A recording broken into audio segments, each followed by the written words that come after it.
I think I found the cheapest way to create digital art. And if I knew about this before, I would have gotten into digital art way before I actually did.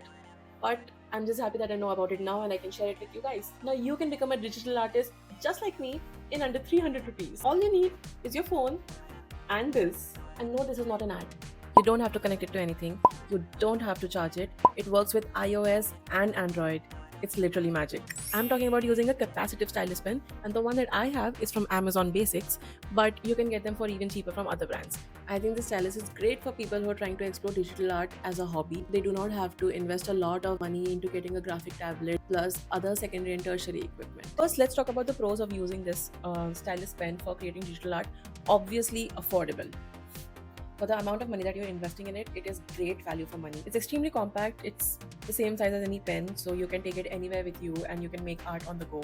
It's pretty low maintenance as it doesn't need to be charged. It doesn't require any upkeep at all. And it comes with a replacement nib. You are going to be able to use it for a long time. Let's discuss the possible cons of using this. I have not experienced most of them till now because I haven't used it as much, but I do think that there is a very minute delay in response while you're using it.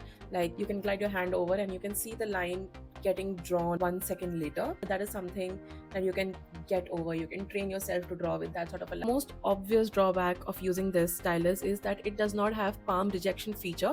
For those who do not know what it is, it means that when you're drawing with this and your hand is touching the screen as well, the screen is going to take your hand's response in account and will start drawing if your hand is touching that, which is something that does not happen when you use an Apple Pencil to draw on an iPad. A very quick fix for it would be to have a hand glove which is covering 2 of your fingers here, or you can put a piece of paper or a handkerchief and then you can draw with it. I think the stylus is a little too lightweight for me.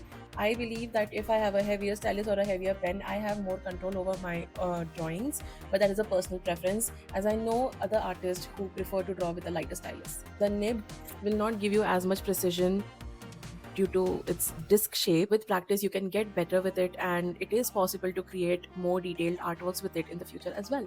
To sum everything up, here are the pros and cons in a tabular form. I hope you liked my video. Please subscribe, share, like, and comment. Have fun creating art. Just keep creating. Bye.